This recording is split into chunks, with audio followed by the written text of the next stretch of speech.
Charlotte Thompson Iserbyt served as the head of policy at the Department of Education during the first administration of Ronald Reagan.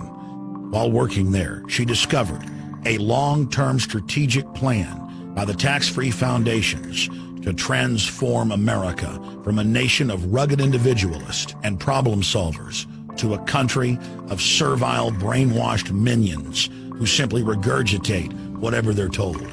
We now present to you the secret history of Western education, the scientific destruction of minds.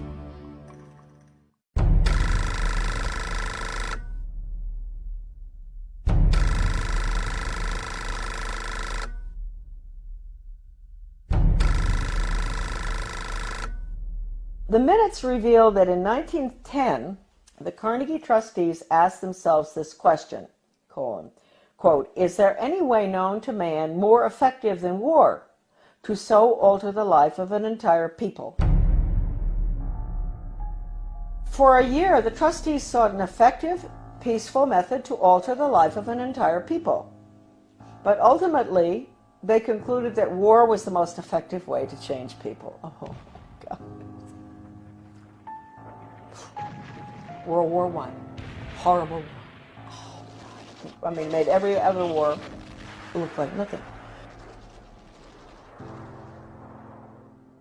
They sent a confidential message to President Wilson insisting that the war not be ended too quickly. After the war, the Carnegie Endowment trustees reasoned that if they could get control, here we go, of education in the United States, they would be able to prevent a return to the way of life as it had been prior to the war. And they recruited the Rockefeller Foundation to assist in such a monumental task. Education should aim at destroying free will so that pupils are thus schooled they will be incapable throughout the rest of their lives of thinking or acting otherwise than as their schoolmasters would have wished. Influences of the home are obstructive, and in order to condition students, verses set to music and repeatedly intoned are very effective. It is for a future scientist to make these maxims precise and discover exactly how much it costs per head to make children believe that snow is black.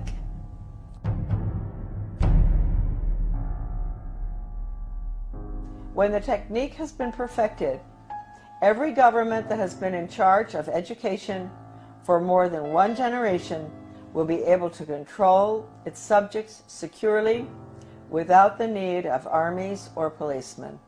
End quote. Young people cannot be trusted to form their own opinions. It's our job to tell them.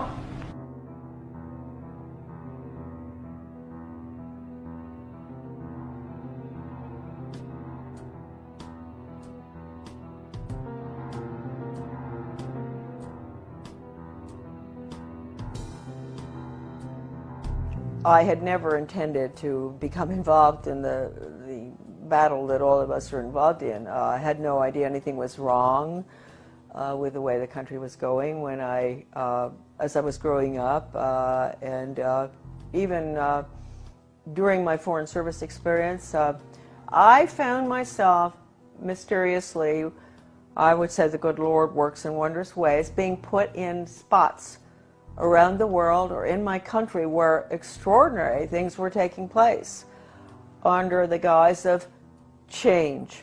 And we've all heard that so much, you know, from the Obama administration, Bill Clinton, he was the first one to mention change agents, etc. So for some reason I was plucked out, and I found myself being sort of pushed. My name is Charlotte Thompson Iserbyt. My maiden name is Thompson. My husband, who I want to give great credit to at this point, was Belgian, from the Flemish part of Belgium. I met him, I'll explain that later, in Europe when I was working at the embassy in Brussels. Without my husband's help throughout the last 30 years, certainly when we came back to Maine, my work never would have happened. And he understood beautifully. He had been highly educated in Europe, and he understood the whole plan. In fact, about 5 years after we had come back to the United States, someone gave me Gary Allen's book, None Dare Call It Conspiracy.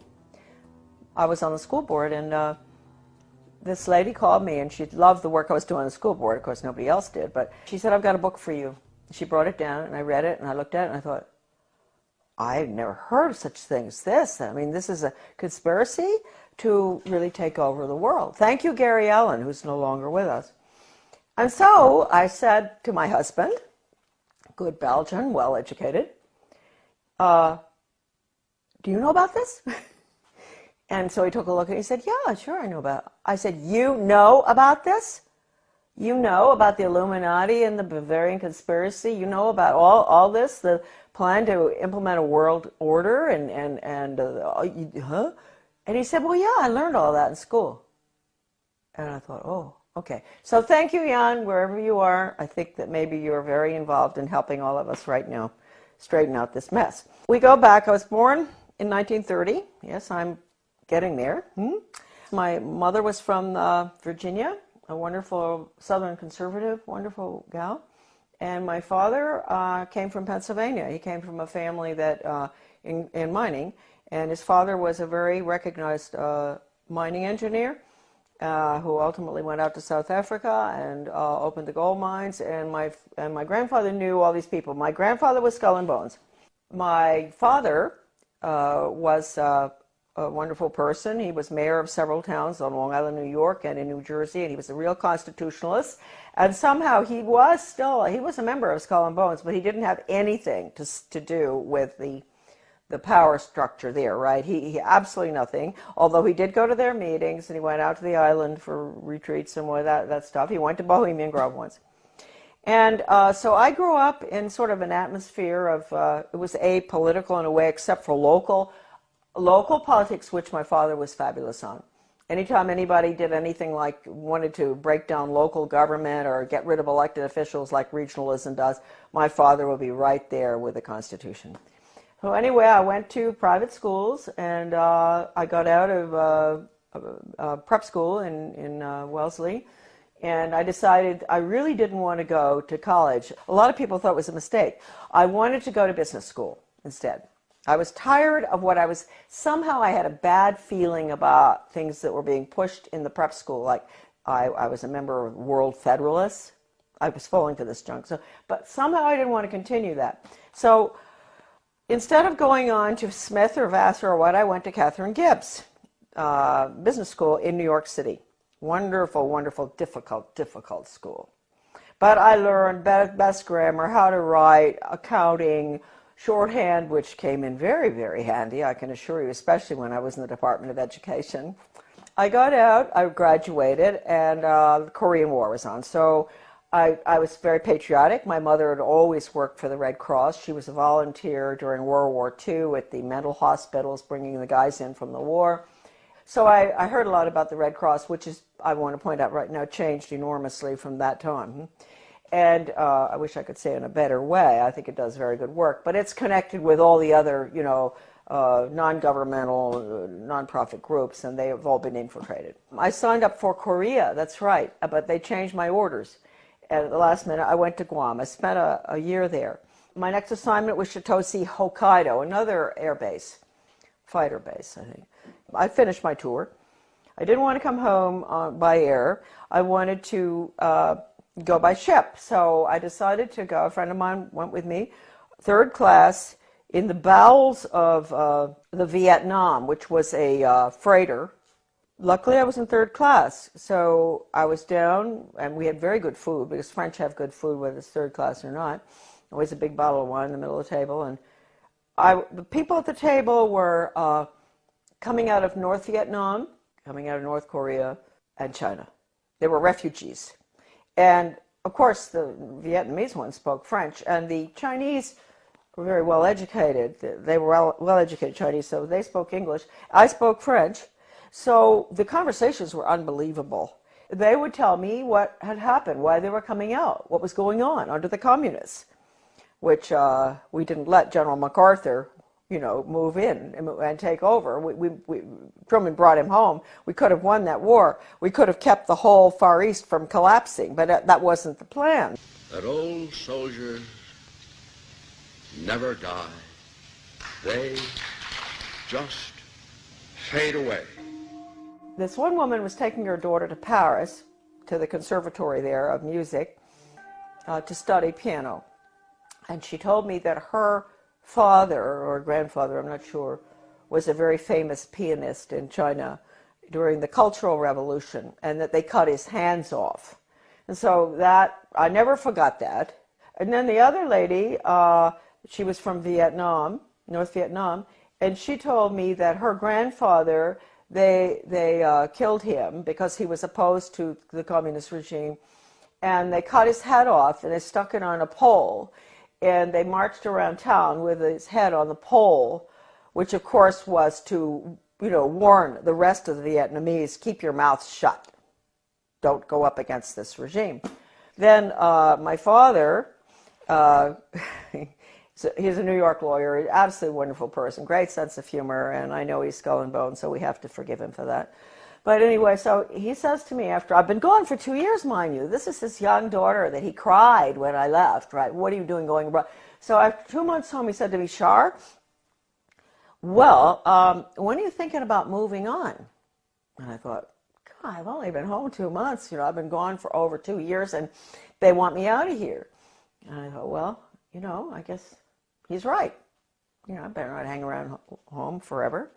And so I went down to the State Department. I had all the background because of Catherine Gibbs. That's the best thing that ever happened. I had the credentials to get into the State Department to work for ambassadors, which I did, assistant secretaries. I worked in Washington in Soviet affairs, in Middle Eastern affairs when all the Suez Canal stuff and everything was going on.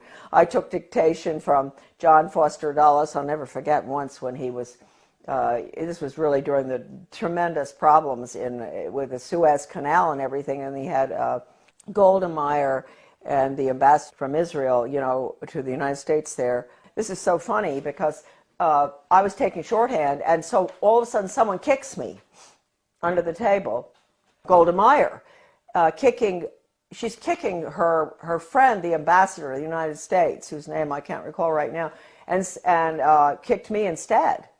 And I said, oh, gee. And she said, oh, I'm so sorry. She said, he's dictating too fast. He's a very good friend of hers. Dictating too fast. There's no way you can get it. So anyway, those are little funny stories about the State Department.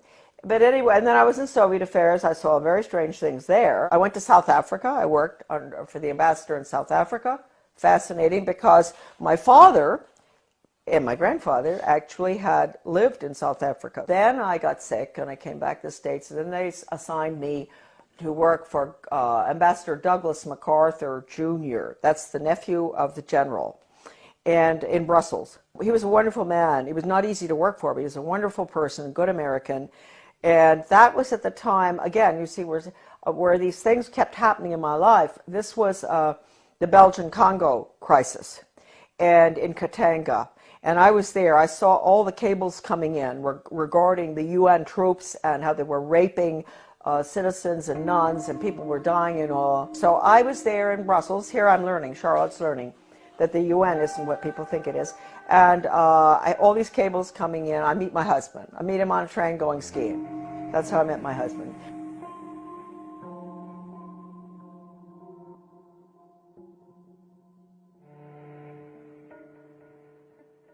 My husband and I are engaged. We subsequently get married in the United States. He comes over. Then we go back to Belgium, and we're there for about 4 years. And then from there, we go again to a hot spot, which I didn't realize. I'm talking about the weird things that happened. The hot spot was Grenada. I could see then from our house overlooking the bay, the lagoon in St. George's, all this activity. Boats coming in with strange flags. Stokely Carmichael came down there to sort of stir up the pot to get the Grenadians, mad at the rich, nasty capitalists who owned these yachts and all. It was really getting bad there. And I knew the political situation well because we had Grenadians working on the boat. I had a lot of Grenadian friends in government as well. Anyway, we left. We were there about 5 years. And then when we left, I remember telling our Grenadian friends, you're going to have trouble here.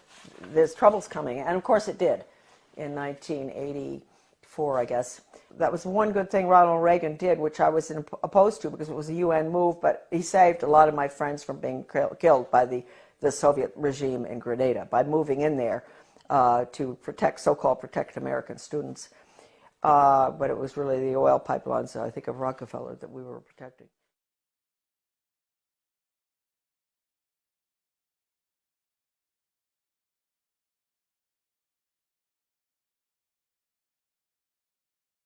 We're in Grenada. We go back to the United States. I put the children in public school. So here we go. I had no idea that education would be any different from sort of what I'd had. I had had a good education, a private school education, but I didn't know.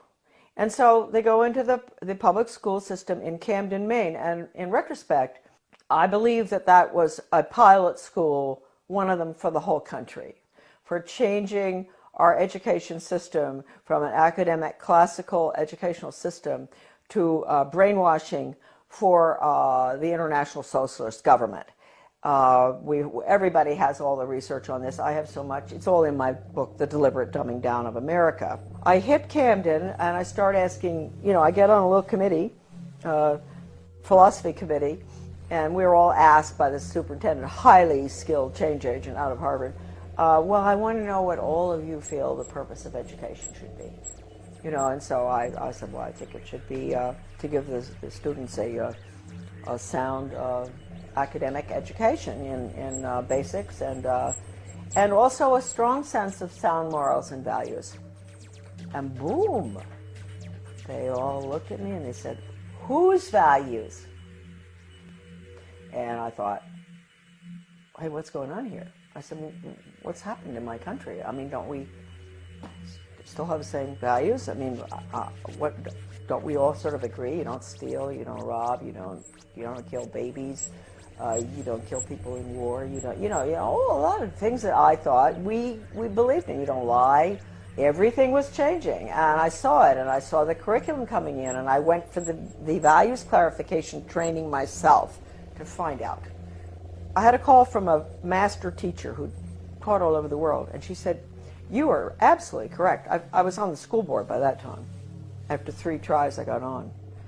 And she said, you're absolutely correct. I want to pay for you to go for some in-service training. And I said, in what? And she said, well, it's called Innovations in Education, and it's how to become a change agent. She paid $100 for me to go. I went. And all these normal-looking people, nice, some from my own school district and all, and the guy is a facilitator, but he's using this big book called Innovations in Education, a Change Agent's Guide, and it has all these case studies of teachers and administrators and how to sneak in controversial curriculum such as death ed, sex ed, bullying ed, alcohol ed, drug ed, all these programs that have education hanging off the end of them that have nothing to do with education. It's interesting. You don't have math ed and science ed and all. They call it math and science and history, right? But when you see anything with education hanging off the end of it, red flag, huh? In that training, he taught us how to identify resistors in our community. And they were the people who were smart, who knew that these programs were designed for nothing other than to make children engage in sex, to drink, to take drugs, to do all the things that the parents were being told the programs were to help the children. I was considered a resistor too. Here they were training me to identify myself, huh? And so I never, ever got over that. Also, we were being trained to go to the important people in the community, and they're really very good people. We all know who they are. They're friends of ours and all, but they're head of Rotary, head of Garden Club, head of Historical Society. You go to them and you explain to them in very, very good, highly skilled change agent manner, which is just lies, how important these programs are for your children. We've got to put these programs in. This was 1973, all the way through right now. Huh? That period in education, we call it the unfreezing of our children's values, the ones taught by the parents at home and the church, basically. change agents were highly trained by the National Training Laboratories. We had the headquarters for that in Bethel, Maine. That goes all the way back to World War II. I have the original paper from that, and it said that what they're putting in is they want to change the values to unfreeze the system, and then they're going to implement the new values, the new communist values for world government. So that was the goal, and they did a good job on it between 1970 and the year 2000. And now the values, as we can all see, people are saying, oh, well, we've got to be tolerant, you know, there are no absolutes anymore. That's not fair to judge people. Don't be judgmental. If your grandmother is dying of cancer and can't afford, you can't afford the medicine, it's okay to steal it. You know, that's what you call values clarification. With the education for a planned economy, using workforce training, identifying children at a very early age, what they're going to do the rest of their lives. It's the Soviet planned economic system, starting as early as first grade. That's being put in now under the guise of school choice, charter schools, and using the performance-based, outcome-based Skinnerian Pavlovian method with a computer. Pavlov, interestingly enough, was a Russian. People think that he invented operant conditioning. He didn't. He went to Leipzig, Germany, and he studied under Wilhelm Wundt in the 1800s, mid-1800s. Wilhelm Wundt was a philosopher, German philosopher, who was involved in trying to figure out how you can get people to do change, you know, understanding the psychology, what makes people click, how you can get them to do what you want them to do, etc. And he became very frustrated with the inability to change people's behavior and their views and everything, doing the traditional way, you know, lectures and this and that and all, and discussions and all. And finally, he realized that what he was dealing with was the human soul. The soul is a very difficult thing to track. It sort of floats all over the place, and it rebels, and it doesn't, you know, it's independent. And so he came up with a scheme to attack the nervous system. That's really what it is. It's neurological.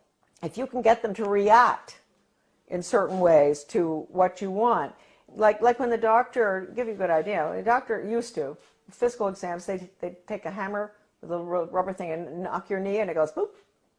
So he figured, well, you know what? We can operate on that thesis, where we attack the nervous system, and it's a stimulus response thing. So you have to provide the stimulus in order to get the response. Well, if it was dog training, the stimulus would be a dog biscuit or something, and ultimately, you know, when the dog sees you taking the biscuit out of the box, he's going to do what you want, right? And so it's really pretty simple. I had never gotten involved in having to figure it out until a very good friend of mine, a teacher in Arizona, had to go through the first program that was brought out of 1965. One of the first ones was called Mastery Learning. And she quit education when she went through the training. She said it was so sick. And she had papers from doctors and all saying it even makes children sick.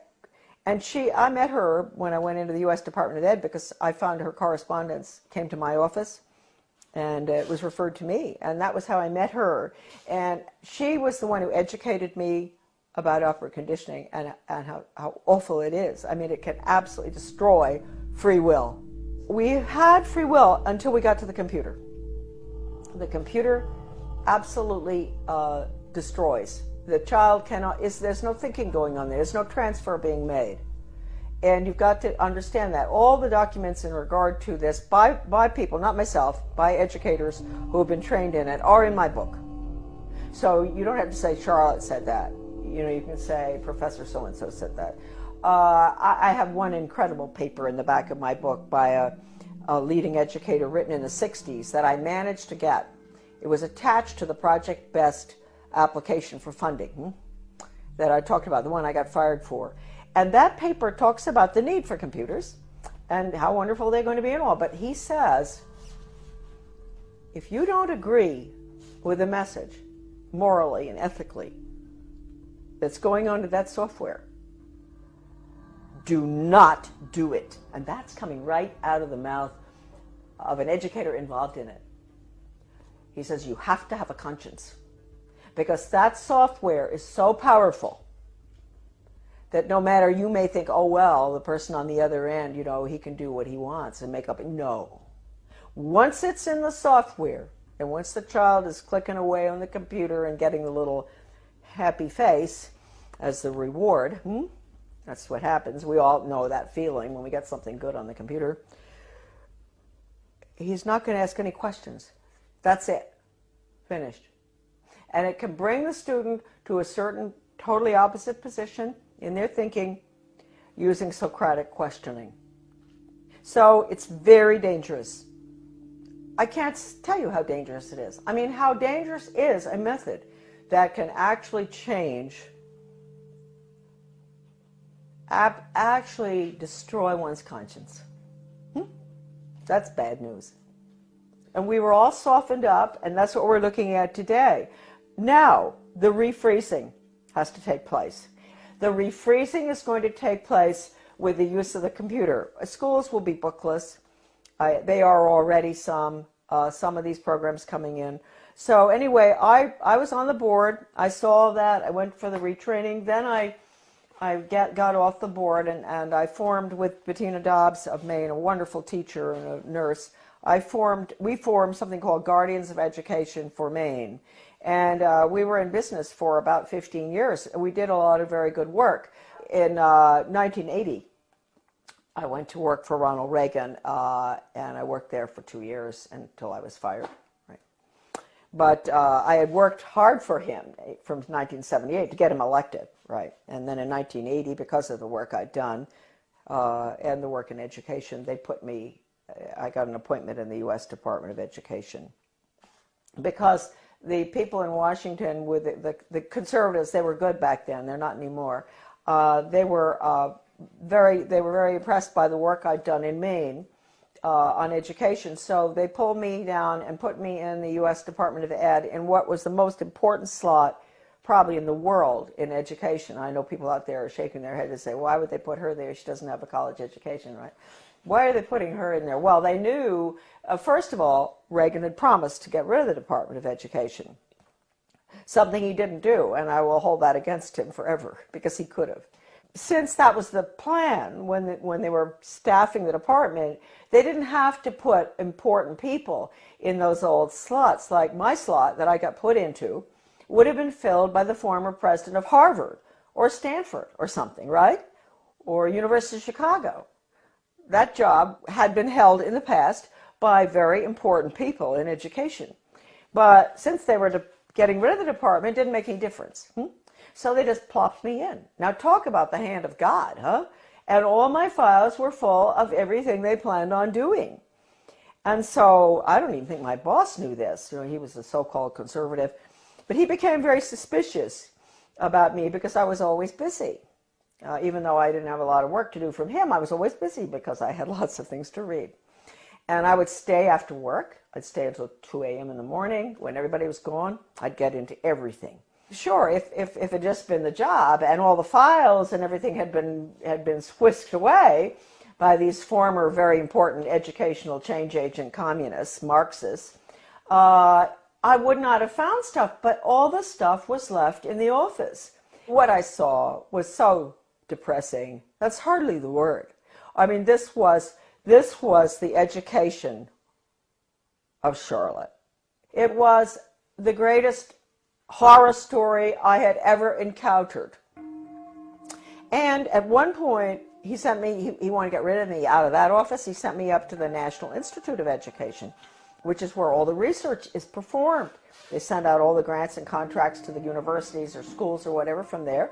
I found out I was really in the belly of the beast right there, because I had access to all the computer printouts of all the grants and contracts of your money folks going out, not just across our country, but all around the world, about how to change the education system from academics to a brainwashing using Pavlovian, Skinnerian, operant conditioning computers and workforce training for the globalist economy, the corporate fascist socialist communist government that's coming right in this minute. I had a friend from Maryland who used to come in. She had a huge Cadillac. And I'd get all my stuff and put it in, interesting for Maine people, LL bean bags. You know those big LL bean bags? Those huge ones? And I'd put all the papers in there.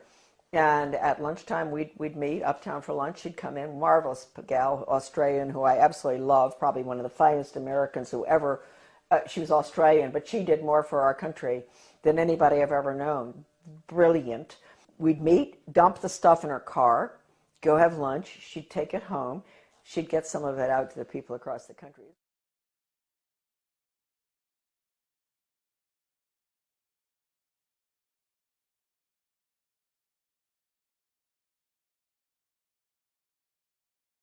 Really marvelous. Well, once I had these two big bags, and two of these major change agents at National Institute of Education, they were coming down. I was going to the elevator, and they were walking down, and I thought, oh no, you know, I've got to get out of here. So I had to go in the men's room and hide. And I'd never forget that, hiding in the men's room. And I thought, what if, I mean, there may be other guys coming in here, not just to the elevator. And anyway, nobody came in. They went down the elevator. I came out and dumped the stuff in her car. It was not a really exciting job. It was mainly to see if the universities, the schools, the different entities across the country that were getting money, or around the world, from the taxpayers, that they were getting their quarterly reports in on time. That's all. It had nothing to do with philosophy. Huh? And so one day I ran across a grant to Lansing School District, Lansing, Michigan. This was University of Michigan connection with my office. And it was a values clarification program for first graders, elementary school. And it pre and post tested those little children about what goes on at home, what religion do you, and I looked at this thing and I thought, what on earth are they doing? And so I turned to this bureaucrat who was working with the GAO about financial things, and I said, look, we're doing waste, fraud, and abuse. I know that. But I said, take a look at this. Don't you think that this is pretty wasteful, fraudulent, and abusive in another way? And so he took a look at it and he said, oh my Lord. He said, this is horrible. And really nice guy, bureaucrat, Washington. People sometimes get after all the bureaucrats. They're not all that bad. Some of them are just like us, and they care. And I said, well, look, you know, I'm only meant to be here 2 weeks, but could you give me extra time? Because I want to go through all these grants and contracts. And he said, you can have as much time as you want. So I spent 6 weeks up there going through all the stuff. And I can't tell you how horrible. First of all, even if you don't care about children, you don't care about education, you don't care about your country, you don't care about anything, people? Are there people out there who don't care about anything? They do care about their wallet, huh? You should care about this money that has been spent in the name of education. It's total brainwashing. Anything coming out of Washington is a total Marxist brainwash. And Marxism is the world of the future unless we stop it right now. I'm fired for leaking one of these documents to Human Events. It was the one that put technology into, with the computer on, with the curriculum on it. It was a grant going out to every single state with the computer curriculum for the state. Can you imagine, designed by Washington and all the different government education associations. And within that big paper that I found, Better Education Skills Through Technology, it was called, Project BEST. I found this one paper, this was sort of a draft, and it said, what we at the federal level can control and manipulate. That's a direct quote, colon. And then it listed, this is for us at the local level because we don't know how to run our own laws, and the state. I get fired. Then I write the president, I write Reagan, and I tell him what's going on in the department. And I said, you would be shocked if you knew. This place has got to be shut down, etc. And it was a long letter. I explained everything, that the U.S. Department of Education is a Marxist factory designed to destroy any semblance of good values academics, etc., and to make sure our children march blindly into a socialist communist world government. That's the goal of the U.S. Department of Education. They didn't want anyone to know that Ronald Reagan had that letter.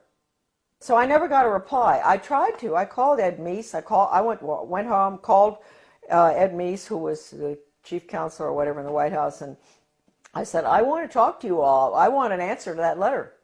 Finally, I went down and talked with Ed Meese's aide, Ken Cribb, and I said, he patted me on the shoulder, that way they do that.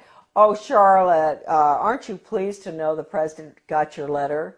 That's an admission right there. I know he got it because John Lofton, a journalist at that time in Washington, called his office, the White House, back in 1983 or something, and asked. And they said, yes, it's on his desk, and he's marked it up. So let's get that straight. He had it. The purpose of that letter was to make sure that that department is abolished and the American public education is returned to its original status, run at the local level and with elected school board members and with no influence whatsoever from the federal or international level. That's how it should be. It was the best education system in the world. That's what I was asking for. Anyway, it didn't happen. That letter to Reagan, again, is on my website, Deliberate Dumbing Down, under a PDF. I wrote in 1985 a book called Back to Basics Reform, or Skinnerian International Curriculum. And to make sure people read this little 39-pager, I decided to put an asterisk so that they didn't really have to read it. I put an asterisk which said, necessary for United States participation in a one-world socialist government plan for the early years of the 21st century. When the conservatives, the neocons, let's call them that, not Goldwater people, when the neoconservatives, Heritage Foundation, all of those groups, I'm sorry folks, when they saw that book, they boycotted it. They boycotted that book, which told Americans exactly what I just told all of you, what I'd seen, and then we had to get rid of the department, and it all happened under Ronald Reagan.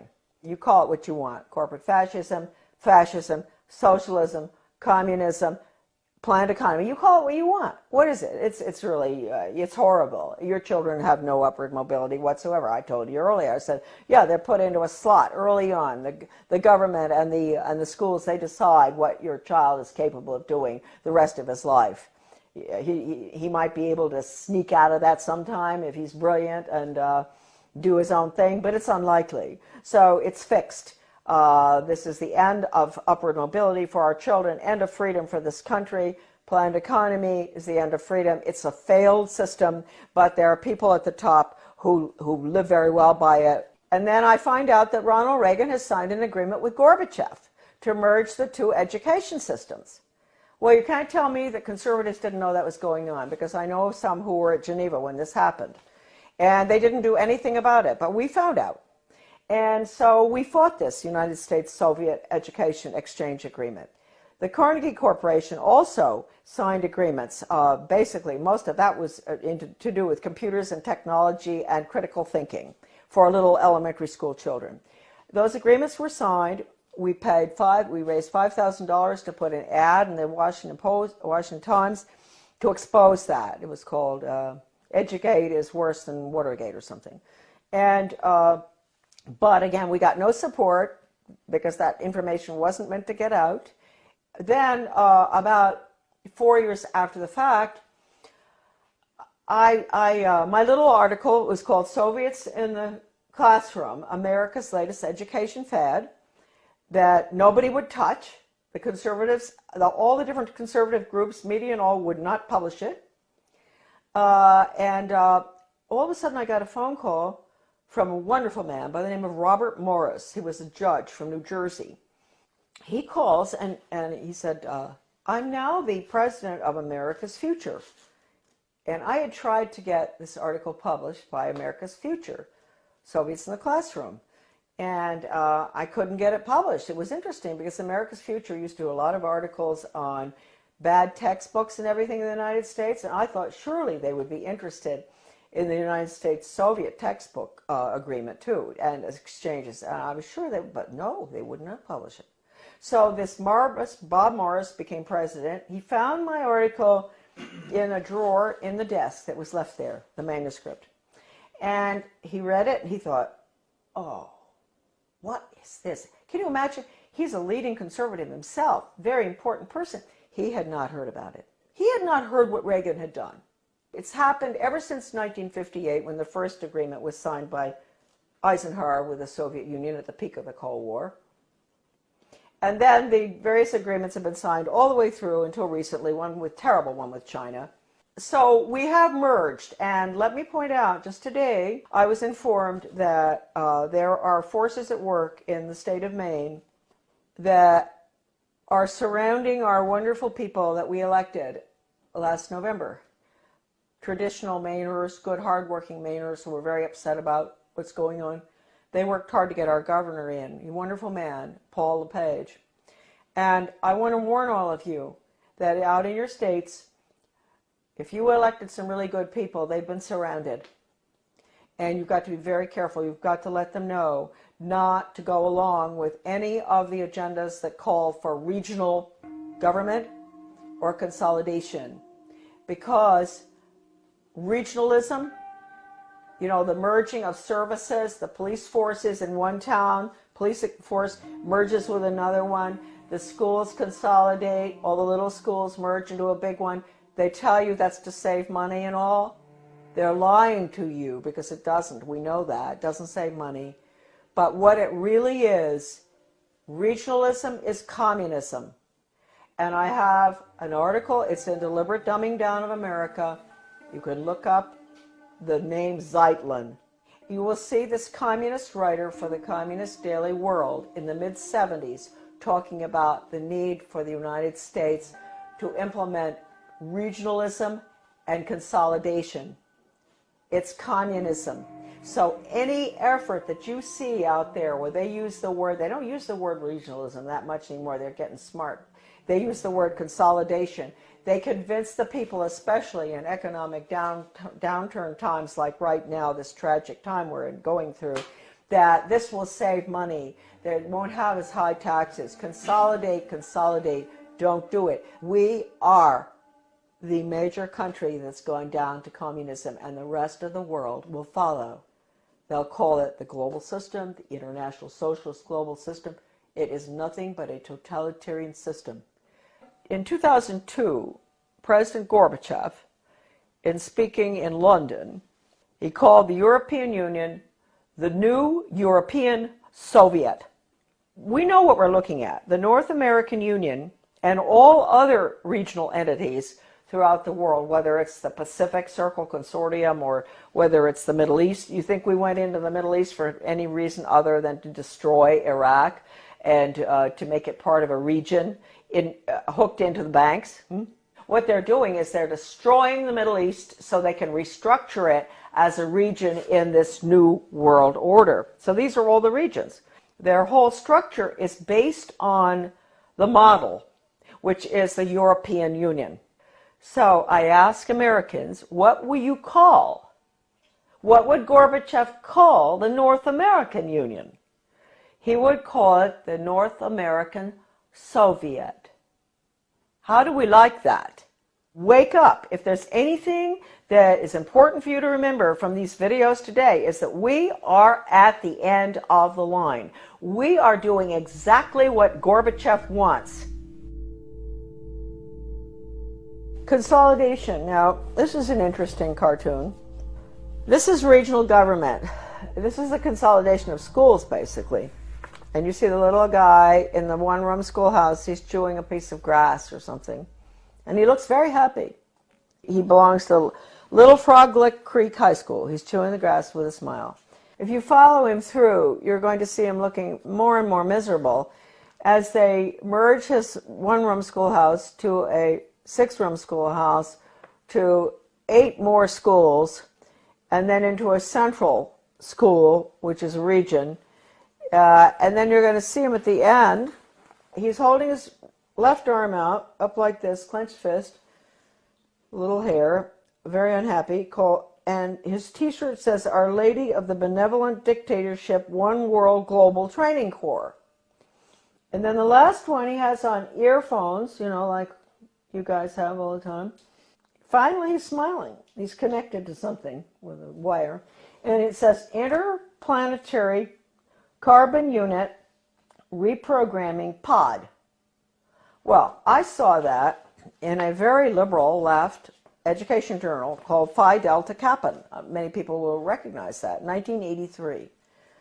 The title of it is Consolidation, going from the small school to the central regionalized school, and which is what regional government is all about. And you know, you can get rid of all the parochial views that the children have in the little school, where the parents can go, you know, the school board meetings just across the street, the school, and all the parents know each other, the teacher, you know, it's a lovely atmosphere.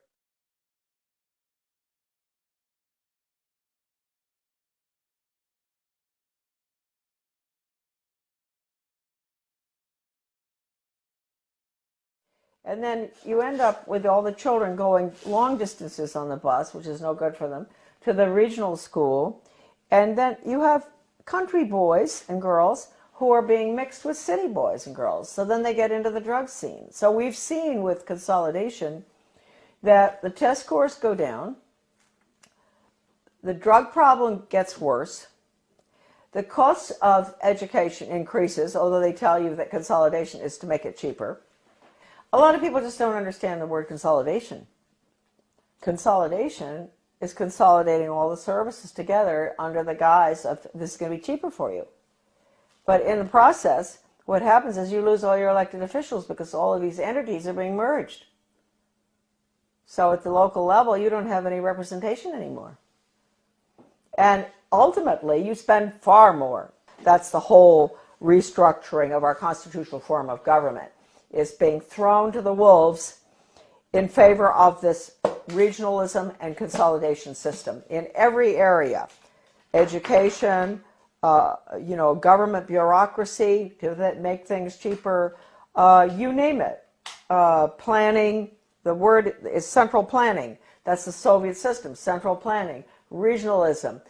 No matter how beautiful everything looks outside, no matter how good those restaurants are in your town, or the good funny movies, or the whatever, no matter whatever beautiful things you see in your life and your family, etc., folks, it's curtains.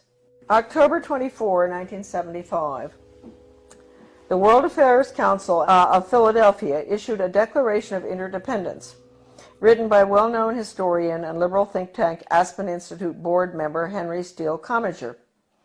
This alarming document, which called to mind President Kennedy's July 4, 1962 speech calling for a Declaration of Interdependence, Kennedy, was written as a contribution to our nation's celebration of its 200th birthday and signed by 125 members of the U.S. Senate and House. When in the course of history the threat of extinction confronts mankind, it is necessary for the people of the United States to declare their interdependence with the people of all nations, and to embrace those principles and build those institutions which will enable mankind to survive and civilization to flourish. 2 centuries ago, our forefathers brought forth a new nation. Now we must join with others to bring forth a new world order. We affirm that the economy of all nations is a seamless web, and that no one man can any longer effectively maintain its processes of production and monetary systems without recognizing the necessity for collaborative regulation by international authorities. This little blue book is called Conclusions and Recommendations, and it has a weird title, and you'd think it only deals with social studies, but it doesn't. It's the report of the Commission on the Social Studies. It was funded by the Carnegie Corporation. And the book virtually recommends that the curriculum all be geared towards the Soviet system. Internationalism, planned economy, etc. It's been referred to by a leading British professor of British socialism as a plan for a socialist America. This book is at my son's website, AmericanDeception.com, thank heavens, because this is the only copy that exists in the whole world. right here. All right, so that's dated 1934. And what they're doing there is they're really talking about putting in a planned economy. So that's what we're putting in right now with the program that's just gone into our little school in Dresden, Maine. We've put in the Di Lorenzo Reinventing Schools plan, which I said earlier, your children will be graduating at 14 or 21. No grades, no ABCD, no kindergarten through 12th grade, because it's going to all be workforce training, and the curriculum will be based on the Malcolm Baldrige Total Quality Management Award. It has only in the past been given to Cadillac and Hilton Hotels and things like that. The Malcolm Baldrige National Quality Award gets results. We're not there yet. We're continuously improving, and it's something that is so deep in our organization that the concepts and principles of Baldrige will be applied forever here. So this same Carnegie Corporation in 1933 instituted the 8-year study, which went on until 1941. That's the Skinner method, performance-based, results-based. That's all what you can do, not what you know in your head. They don't want children to think or know anything, no history. It's what you can do for the good of the global economy. And the Education Commission of the States, a very important unconstitutional regional entity which controls education in every state as well, they had a little newsletter that I used to get. And one day I was reading it and my eyes went down to the bottom of the page and I said something.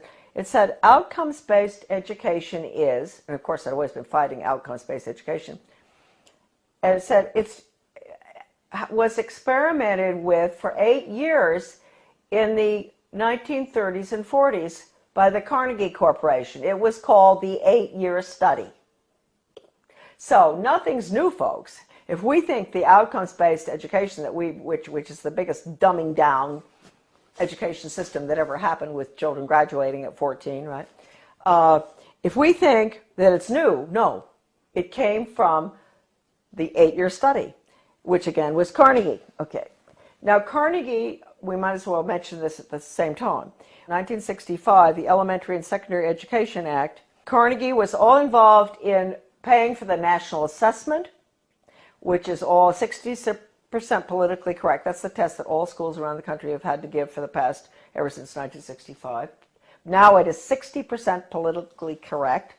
Your kids' ideas on global warming, sustainable development, a world government, the fact that the Constitution's outmoded, all that. So they paid for the national assessment. They were the ones instrumental in putting up the money for the Education Commission of the states in Denver. In your Senate Education Committee in your state, there's always going to be one person who is on the membership of the Education Commission of the states. So there'll be about 50 state people. So they get their orders from the Education Commission of the states.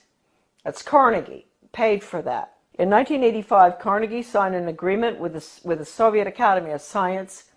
At the same time, Reagan signed the agreements with Gorbachev to merge the two education systems. Carnegie signed with the Academy of Science to develop computer courseware for elementary schools dealing with critical thinking. That was an agreement signed. That's for our children, right? In first grade, critical thinking on the computer. Reagan, Clinton, the two Bushes and all, implement the school to work agenda. That was the beginning of the planned economy under Reagan. So then Mark Tucker comes in, Carnegie. All the controversy going on in the 90s, Americans were up in arms about the destruction of their school systems. They would go in deliberately and destroy, because in order to restructure, you have to destroy. Foundation for the Advancement of Teaching, David Hornbeck, who's big on compulsory community service, compulsory. He called for that when he was the superintendent of schools in Maryland. He was commissioner. Way back, he called for mandatory service. That's another thing, folks. You better watch out. We're going to be slaves. Mandatory service. So anyway, the same Hornbeck, who's connected to Carnegie all along, goes into Kentucky, destroys that system, goes up to Rochester, New York. He goes out to the state of Washington, Iowa, destroy the schools, restructure them for school to work. That's all Carnegie. And the latest information coming in for Maine with a complete recommendation, that is, who knows, maybe our governor, well, we can get to him fast enough, to help him understand that we can't have charter schools. Charter schools are the vehicle to implement the planned economy. We can't have them. They're unelected school boards anyway. We don't even have a school board with a charter school. They get federal money. Why no school board? They get federal money, so we have to give the federal test. No charter schools, forget it. So all of this is coming together, coalescing at the same time. The 3,000-page hearings of the congressional investigation of the Reese Committee on investigation of the subversive activities of the tax-exempt foundations, I bought the only available copy in the country, 3,000 pages, from a really good friend of mine, a wonderful American. He had been offered any amount of money for that 20 years ago by one of the minions of the tax-exempt foundations. They did not want that copy to be floating around. The research director for those hearings, his name was Norman Dodd. I knew him. And the conversation that I'm going to discuss right now that he had with the president of the Ford Foundation, Rowan Gaither, was off the record in New York City at Ford Foundation headquarters. And Norman Dodd told me over dinner in Washington, D.C., in a restaurant in Georgetown, Rowan Gaither said to him, Mr. Dodd, basically, we at the foundations, we don't determine the agenda. The agenda has come from directions from the White House. That was Eisenhower at the time, right at the peak of the Cold War. And that agenda, our instructions are to use our tax-exempt status, your money, folks, change America so it can be comfortably merged with the Soviet Union. Now, a lot of you may say, well, that never happened. Well, it's happening right now, folks. It's happening right now, as we speak. Foundation-funded non-bloody revolution. Committee Chairman Carol Reese warned fellow congressmen of a diabolical conspiracy that a certain few foundations were financing the socialist and communist overthrow of the United States. After World War I, they tried to get the League of Nations in. And there was tremendous opposition to that. And then you had opposition between then and between World War II. You had Lindbergh and a lot of Americans going before the Congress to keep us from going into the UN. You had all sorts of opposition. But they got their way. The Reese Committee learned that the Rockefeller Foundation and Carnegie Endowment for International Peace were, with tax-exempt dollars, funding leftist propaganda operations aimed at changing America through the brain, not the battlefield. Patriotism, national sovereignty, individual responsibility, and Christian beliefs were belittled, while the concepts of a one-world government, socialism, collectivism, and humanism were deemed essential for peace in the modern age. A clandestine and successful non-bloody revolution had been masterminded by some of America's most powerful and devious men who did not want to be exposed by a congressional investigating committee. The man chosen by Reese to be the committee's research director was Norman Dodd, Yale graduate, intellectual, and New York investment banker. During this writer's frequent visits to Dodd's retirement home in Keene, Virginia, he repeatedly spoke, Dodd, of his conviction that justice demanded that those foundations should be compelled to spend a like amount of dollars to undo the damage they have done to America, end quote. Dodd sent committee questionnaires to numerous foundations, and as a result of one such request, Joseph E. Johnson, president of the Carnegie Endowment for International Peace, invited Dodd to send a committee staffer to Carnegie's headquarters in New York City to examine the minutes of the meetings of the endowment's trustees. Now, this is Carnegie we're talking about, the one I always go after. These minutes had long since been stored away in a warehouse, and obviously Johnson, who was a close friend of former Carnegie president and Soviet spy Alger Hiss, had no idea what was in them. Don't forget, Alger Hiss headed up the UN in San Francisco. He was the head of the whole thing, world government. The minutes reveal that in 1910, the Carnegie trustees asked themselves this question, quote, "Is there any way known to man more effective than war to so alter the life of an entire people?" End quote. This is in the minutes. For a year, the trustees sought an effective, peaceful method to alter the life of an entire people. But ultimately, they concluded that war was the most effective way to change people. Oh, God. World War I. Horrible war. Oh, God. I mean, it made every other war look like nothing. Consequently, the trustees of the Carnegie Endowment for International Peace next asked themselves, quote, "How do we involve the United States in a war?" And they answered, quote, "We must control the diplomatic machinery of the United States by first gaining control of the State Department." Now, don't forget, this is 1910. Norm Dodd said that the trustees' minutes reinforced what the Reese Committee had uncovered elsewhere about the Carnegie Endowment.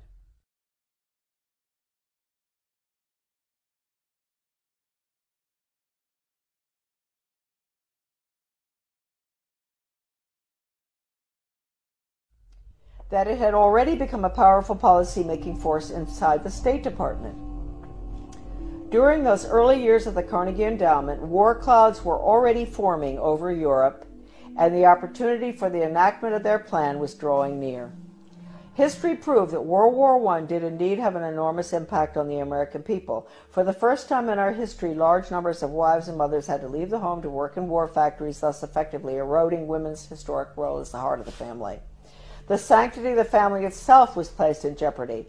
Life in America was so thoroughly changed that, according to Norman Dodd, quote, "The trustees had the brashness to congratulate themselves on the wisdom and validity of their original decision," end quote.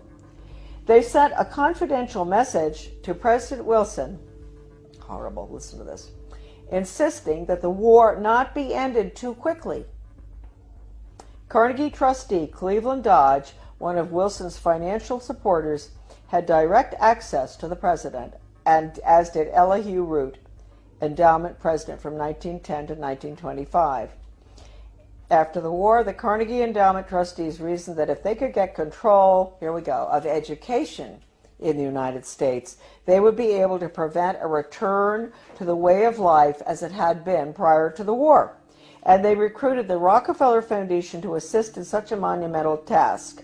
According to Dodd, quote, "They divided the task in parts, giving to the Rockefeller Foundation the responsibility of altering education as it pertains to domestic subjects." That was the Southern Education Board they set up. But Carnegie retained the task of altering our education in foreign affairs and about international relations. That would be UNESCO, UN, all that stuff. The foundations decided that the most effective method of achieving this goal would be to alter American history. So they awarded grants, fellowships, and scholarships to those professors and historians who would rewrite American history and promote one-worldism, humanism, and socialism. By the early 30s, the well-laid plans of the foundation trustees had reached fruition, and a Reese Committee staff report concluded, 1, that there had indeed been a non-bloody revolution in America between 1933 and 1936, 2, that a certain few foundations had funded efforts to change the beliefs of the American people through education and propaganda, and 3, that these revolutionary changes had been accepted without resistance. To demonstrate how thoroughly American opinion had been changed according to the plan of the foundations, we cite the following historical example. At the end of World War I, Woodrow Wilson and his shadowy alter ego, Colonel Edward M. House, tried to sell the U.S. Senate and the American people on the idea of the League of Nations. This was, of course, the first concerted international effort towards a one-world government. Wilson and House failed in their mission, but a generation later, after another great war and much re-education via college international relations clubs, international studies, educational grants, and the like, the Senate and the people readily accepted membership in the United Nations. Roosevelt's foreign policy advisor, Alger Hiss, helped write the UN Charter, in which the Soviet Union was given 3 votes in the General Assembly and the United States only 1. And then, before his perjury conviction for lying, that's Hiss, about his Soviet espionage activities, he went on to become president of the Carnegie Endowment for International Peace. Chairman Reese expressed justifiable rage when he described what was happening as a diabolical conspiracy. The conspirators had left little to chance. Those congressional investigations of the early 50s into tax-exempt foundations were mandated by the House of Representatives in a resolution stating, quote, "The committee is authorized and directed to conduct a full and complete investigation to determine which of such foundations and organizations are using their resources for un-American and subversive activities, for political purposes, propaganda, or attempts to influence legislation." Now, folks, I want to tell you, the 3,000 pages of testimony, Reese Committee hearings, is at my son's website, AmericanDeception.com. The person I bought the hearings from, the transcript, was offered 20 years ago any amount of money for that 3,000 pages. The foundations wanted it back. It was the only copy left available. And he would not sell it to them. So my friend sold it to me. My friend knew Norman Dodd very well. He sold it to me for $3,000, which is really cheap. All right, $1 a page. He'd been offered any amount. They said, "We'll pay you anything. You name it, anything. We want that copy." So it's now on the web for everybody to read. All right, now we'll continue. The congressional investigations, right? To determine which of such foundations and organizations are using their resources for un-American and subversive activities, for political purposes, propaganda, or attempts to influence legislation. The tax-exempt status granted to foundations by the Congress of the United States is a special and powerful privilege subsidized by the American taxpayer. Therefore, Congress has not only the authority but also the obligation to investigate how tax-exempt funds are spent. This should be the next investigation. Ron Paul should do this one, after the Federal Reserve. The Ford Foundation, largest of all the foundations, balked when it received a preliminary questionnaire from the Reese Committee. H. Rowan Gaither, president of the multi-billion-dollar foundation, summoned committee research director Dodd to foundation offices in New York City. At the meeting, Gaither asked, "Mr. Dodd, we invited you to come here because we thought that perhaps off the record." You see, that's why it's not in the transcript of the hearings, what I'm reading you now. This was off the record in the office in New York City. "We invited you here because we thought that perhaps off the record you would be kind enough to tell us why the Congress is interested in the operations of foundations such as ours." Gaither answered his own rhetorical question with a startling admission. "Mr. Dodd, all of us here at the policy-making level of the foundation have at one time or another served in the OSS, the Office of Strategic Services, the forerunner of the CIA, or the European Economic Administration, operating under directives from the White House. We operate under those same directives. The substance of the directives under which we operate is that we shall use our grant-making power to so alter life in the United States that we can be comfortably merged with the Soviet Union." End quote. Stunned, Dodd finally replied, quote, "Why don't you tell the American people what you just told me? And you could save the taxpayers thousands of dollars set aside for this investigation." Gaither responded, "Mr. Dodd, we wouldn't think of doing that."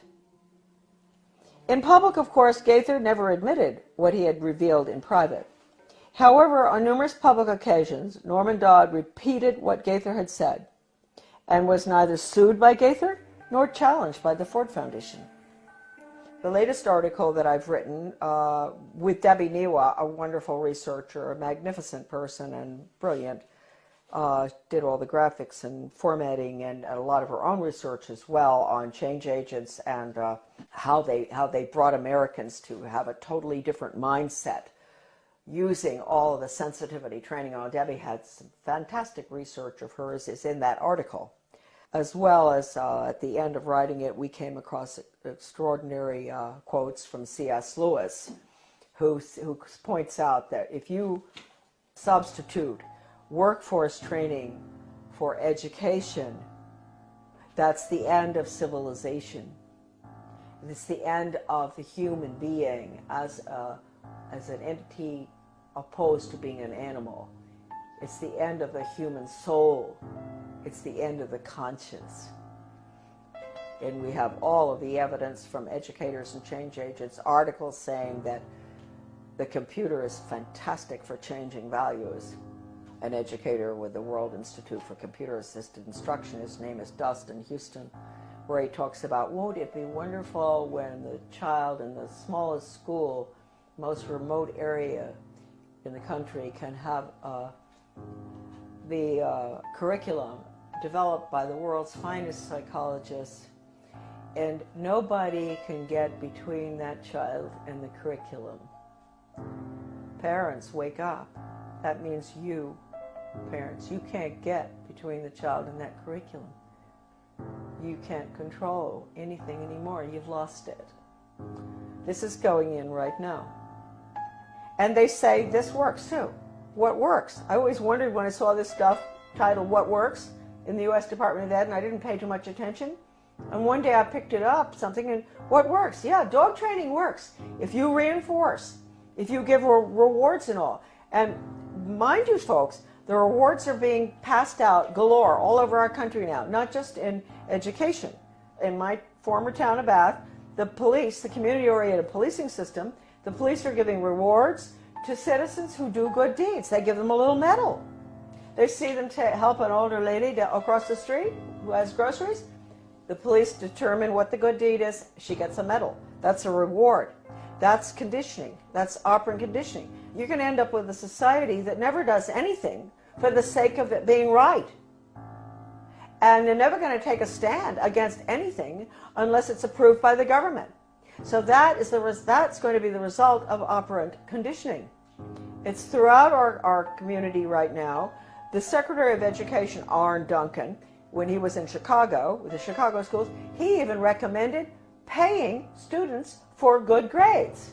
Now, that's why teachers are up in arms about merit pay, performance-based pay. That's the same thing. They're going to pay the teachers for students getting good test scores. Now, wait a minute. First of all, you might think that sounds good. No, you got to ask yourself, what's the test? It's hard to believe that anybody would deliberately do this to children, but they are. They're evil people, and their agenda has been evil ever since this book was written. This is it. Proofs of a Conspiracy by John Robison, great Scottish scholar back in 1798. He was a Scottish Freemason, and he went to France and studied, French Orient Masonry, and was so shocked by what he saw, it was so much worse than the Scottish Rite, that he went back and wrote that book, which he actually did give a copy to George Washington. That book is like a global education textbook being used in the American schools right now. It talks about 1798. This is after the French Revolution. Get rid of royalty, get rid of religion, get rid of the family. That's basically what's in the book. They talk about dropping borders. Sounds just like a global ed curriculum. Turning the children against their parents. It's pure communism.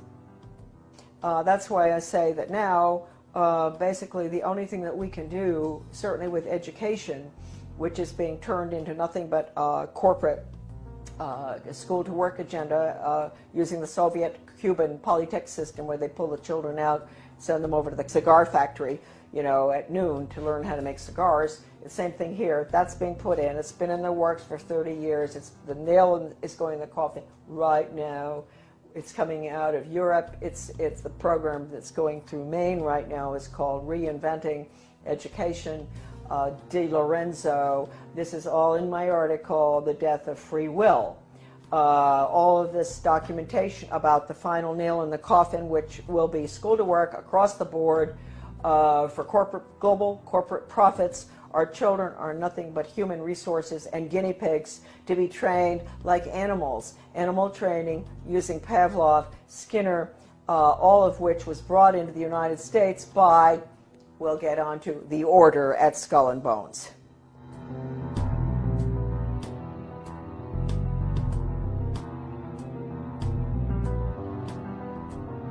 Coming soon to PrisonPlanet.tv, part 2 of our in-depth interview with Charlotte Thompson Iserbyt. We will expose the secrets of the Order of Death, publicly known as Skull and Bones.